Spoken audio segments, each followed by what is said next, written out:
একদিন আল্লাহর পক্ষ থেকে এক ফেরেশতা এসে বললেন, হে মরিয়ম, আল্লাহ তোমাকে একটি সন্তান দান করার সিদ্ধান্ত নিয়েছেন। এ কথা শুনে মরিয়ম আলাইহিস সালাম খুব ভয় পেয়ে গেলেন। তিনি বললেন, আমার কাছে তো কোনো পুরুষও আসে না, তাহলে আমার সন্তান কিভাবে হবে?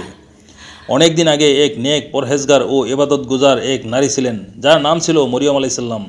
তিনি দিন রাত আল্লাহর ইবাদতে মগ্ন থাকতেন।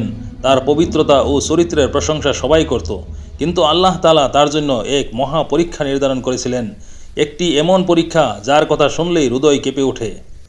একদিন আল্লাহর পক্ষ থেকে এক ফেরেশতা এসে বললেন, হে মরিয়ম, আল্লাহ তোমাকে একটি সন্তান দান করার সিদ্ধান্ত নিয়েছেন। এ কথা শুনে মরিয়ম আলাইহিস সালাম খুব ভয় পেয়ে গেলেন। তিনি বললেন, আমার কাছে তো কোনো পুরুষও আসে না, তাহলে আমার সন্তান কিভাবে হবে? ফেরেশতা উত্তর দিলেন, এটা আল্লাহর আদেশ। তিনি যা চান শুধু বলেন, হয়ে যা, আর সাথে সাথে হয়ে যায়।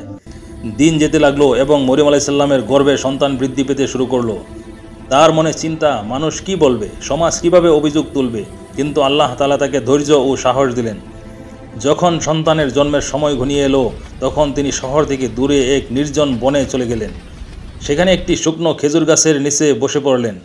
একা কষ্টে ও যন্ত্রণায় ক্লান্ত মরিয়ম আলাইহিস সালাম কাঁদতে কাঁদতে বললেন, হায়, যদি এর আগে আমি মরে যেতাম, কেউ আমাকে চিনতও না। এই কথা শুনলে হৃদয় কেঁপে ওঠে। এক নির্দোষ পবিত্র নারী শুধুমাত্র মানুষের কথার ভয়ে মৃত্যু কামনা করছেন। ঠিক সেই সময় আল্লাহর রহমত নাজিল হলো। নিচ থেকে একটি আওয়াজ এলো, হে মরিয়ম, দুঃখ করো না, তোমার নিচে একটি ঝর্ণা প্রবাহিত করে দেওয়া হয়েছে, আর খেজুর গাছের কাণ্ড নাড়াও, তাজা খেজুর তোমার উপর ঝরে পড়বে। মরিয়ম আলাইহিস সালাম ঝর্ণার পানি পান করলেন, খেজুর খেলেন, আর কিছুটা শক্তি ফিরে পেলেন। তারপর জন্ম নিলেন নবী ঈসা আলাইহিস সালাম।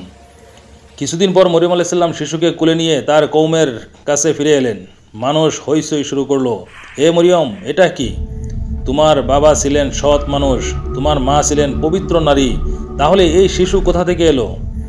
এই কথাগুলো মরিয়ম আলাইহিস সালামের হৃদয়ে তীরের মতো বিঁধল। কিন্তু আল্লাহ তাকে আগে থেকেই বলে দিয়েছিলেন, তুমি তাদের কিছু বলবে না, শুধু শিশুটির দিকে ইশারা করবে। মরিয়ম আলাইহিস সালাম তাই শিশুর দিকে ইশারা করলেন। সবাই হেসে উঠল, এই নবজাতক শিশু কথা বলবে নাকি?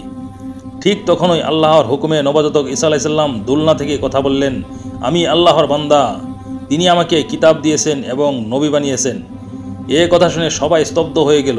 যারা মরিয়ম আলাইহিস সালামের উপর সন্দেহ করেছিল, তারা হতবাক হয়ে গেল যে একটি নবজাতক শিশু কিভাবে আল্লাহর একত্ববাদ ও নিজের নবুয়তের ঘোষণা দিচ্ছে। এই ঘটনাটি আমাদের শিক্ষা দেয় যে আল্লাহ যাকে ইচ্ছা ইজ্জত ও সম্মান দেন। দুনিয়া যত অভিযোগ করুক, যখন আল্লাহ চান তখন একটি শিশু পর্যন্ত তার মায়ের পবিত্রতার সাক্ষ্য হয়ে দাঁড়ায়। আসল ভরসা কেবল আল্লাহর উপর। মানুষের কথা, তিরস্কার, অভিযোগ সবই কেবল পরীক্ষা মাত্র। যখন আল্লাহ চান তখন অসম্ভবও সম্ভব হয়ে যায়।